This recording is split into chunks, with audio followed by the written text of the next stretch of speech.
talking about influence today, guys, because let me tell you, there is a difference between growing an audience on social media and actually having an influence within that audience. And we're going to talk about that difference today, but specifically, I'm going to be breaking down exactly how you can increase your influence through the use of social media. This video is brought to you by Riverside, more on them later. Okay, so we need to get a quick conversation out the way. Why do you need influence, and what does that even really mean? Influence is essentially the main currency on social media. If you are a brand or a creator who has influence within their audience or influence within their community, you are able to do so much more than someone who doesn't. For example, you are able to release products and services that your audience actually wants to buy. You're able to work with brands to promote their products and services and actually have your audience trust you and listen to you and therefore have a successful brand partnership. You're able to create a community that's actually thriving. So you're able to have an audience who responds to you, who asks you questions, who provide feedback on your content. You're truly able to establish an engaged community, which you would not have if you didn't have some form of influence. The best way to think about it is if you had an influential creator or influencer or business who had 1,000 people in their audience, and then you also had a creator or business owner who had no influence within their audience.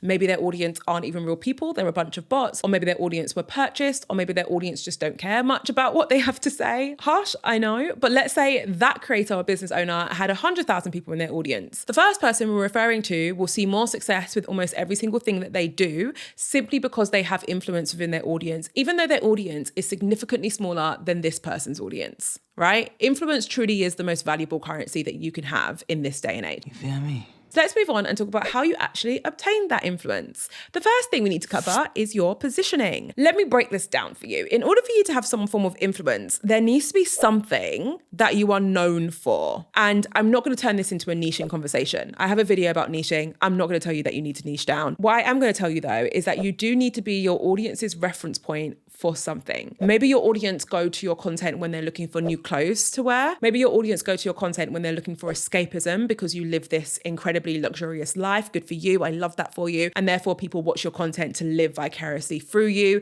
Maybe people go to your content for luxury recommendations. Maybe people go to your content for budget recommendations. All these things aren't niches. All of these things you could be known for while sharing lifestyle content, which doesn't focus on one specific subject or topic. But you could still be known for that thing and establish some form of credibility within that area. If you're stuck for what yours might be, I would love for you to create a Venn diagram. Are these called Venn diagrams? Yeah, pretty sure they are. We're just going to roll with it. Don't tell me if I'm wrong. I don't want to know. On one side of your Venn diagram, you're going to write down what your audience needs. So do your audience need recommendations on the next hotel to stay on? Do your audience need escapism content? Do your audience need advice on how to keep their plants alive, etc.? On the other side of the Venn diagram, you're going to write down what you know. Do you know how to live the soft girl life to the absolute maximum ability? Is that what you're known for?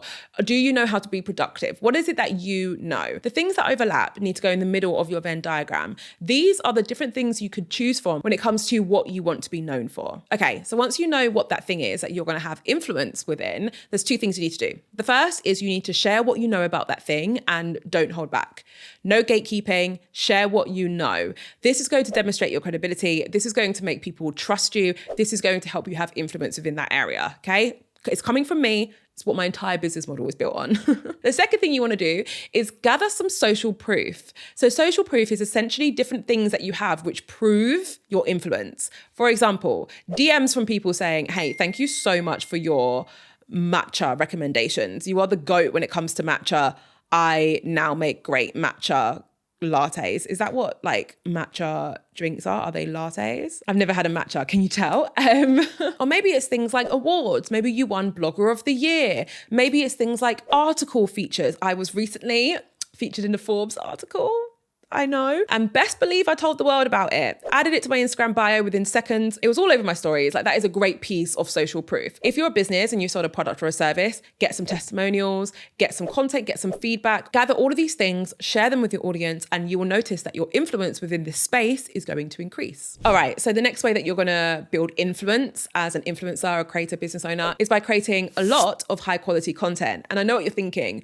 Duh. You're already looking at the screen right now being like, is she for real? Obviously, if we could all create a lot of high quality content, then we would all be doing that. But I know that a lot of people struggle to create high volumes of high quality content simply because it takes a lot of time, it takes a lot of effort, it takes a lot of skill. This is where we talk about Riverside, and I'm very excited to show some of the features that Riverside have, because it's going to make the process of you creating high volume, high quality content significantly easier.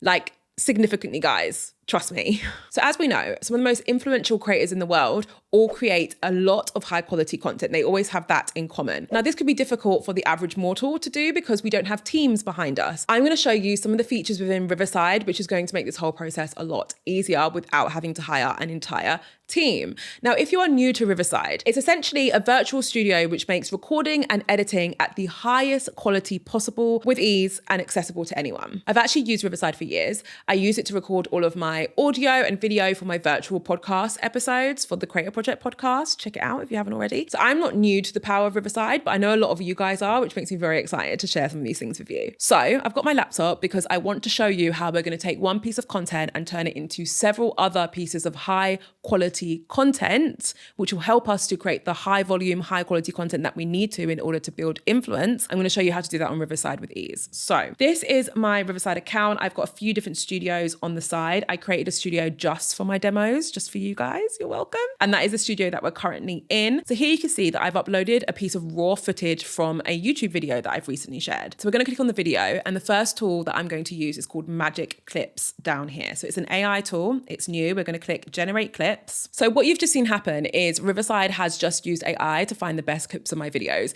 which is super amazing, but it doesn't stop there, right? So we're going to click on one of the videos that it's just decided for me to focus on, and we're going to do a couple of things. The first thing I'm going to do is make sure that it's the right ratio for the content I want to produce. So I want to make this a reel, right? So it's already on 9:16, which is perfect for a reel. We're going to click on layout, and I'm going to change it to fill, and it's going to make sure that it now fills the screen. It's the right ratio. Amazing. Now I know what you're thinking. Turning a long form piece of content into a short form piece of content might be something that you're already doing, but these additional features I'm going to show you are going to help you do this to a far higher standard. The first one is called smooth speech, and it basically allows you to remove filler words from your video. So if you're someone who's prone to saying words like or ah, you can use this feature and it will remove all of those filler words for you, and it will allow your content to flow more easily. Now I know this is going to be like a bit of a flex, but the video that I uploaded doesn't really have any filler words in it. Look, years of practice of me getting rid of those filler words, guys. So this one doesn't have too many filler words. Now what this edit does have though is some unwanted silences. And for that, we're going to use the set pace tool. Now what this tool allows you to do is to remove any silences from your video and make sure you're happy with the pace. So if you're someone who films content and your mind wanders off, or you need a second to review what you're supposed to say next, you can use this tool to remove all of those silences so your pace is good. For example, here you can see there was a silence which lasted 4 minutes and 11 seconds. What was I doing? Was I making a cup of tea? Like, why was I silent for that long? Anyway, Riverside picked up on that silence and removed it for me. In addition to other silences like here where 0.3 seconds was removed, 0.4 seconds was removed. And you can actually use this toggle to change the length of the silences that you want removed. Now, the pace of my content is usually fast paced. Some people love it, some people don't, but that's a conversation for another day. So mine is usually set to like fast or super fast, but you can select your setting based on whatever you prefer. So if you make a habit of cutting down your longer form videos using those different tools that I just shared you on Riverside, not only will your content be higher quality, but you'll also be able to create far more of it. The more high quality content you share on social media, the more influence you are going to gain. So if you want to get started with editing your videos on Riverside for free, you can click the link in my description, and you can use my code JadeBeeson to get 15% off when purchasing. All right, so let's move on to the third way that you can build influence. The third way is by creating some trust. In order for you to have influence within a community, that community needs to trust you. Now, if you're an educational creator, the best way to create this trust is to share something of value that's going to allow your audience to get some kind of win. So for me, that might be uploading a YouTube video, which is helping you become more influential. Right? That's going to hopefully help you trust me a bit. For other creators, it might be that you recommend products, services, articles, pieces of content, whatever it might be that you know your audience will find valuable. And you do this purely out of the goodness of your heart. Bonus points if you also do things like show demos or explain to your audience how they can get value from whatever it is that you're recommending. Doing these types of recommendations, whether they're sponsored or not, are going to help you build more trust with your audience. The biggest thing to keep in mind when it comes to building trust in order to becoming more influential is that you just need to give generously. Again, this is what my entire business is built on, the process of me just giving information as generously and as freely as I possibly can. If you do something similar, you will notice that you'll build some trust and that will help you to become more influential. The next thing you need to do is keep your ear to the ground. That is another one of those phrases that I don't really get, but whatever. You want to keep your ear to the ground. And what that means is that you need to remain in tune with what your audience are thinking, saying, and doing. The thing is that your audience's needs will change and they will change rapidly. If you are not staying on top of these changes, it's going to be very difficult for you to spot the change and therefore to continue to create content which your audience really resonates with, right? So how do you keep your ear to the ground? Set time aside to review your comments on a weekly basis, on a daily basis, on a monthly basis, whatever works for you. Try and do it at a time where you're in a good mental headspace, because for a lot of creators and business owners, for every 20 positive comments you get, there will be one which will be rude. So you have to be in the right headspace to be able to see that comment and not let it affect you too much, right? So don't go looking for all your comments when you're in a bad mood or when you're feeling extra sensitive. Like, do it at a time where you're feeling quite mentally stable.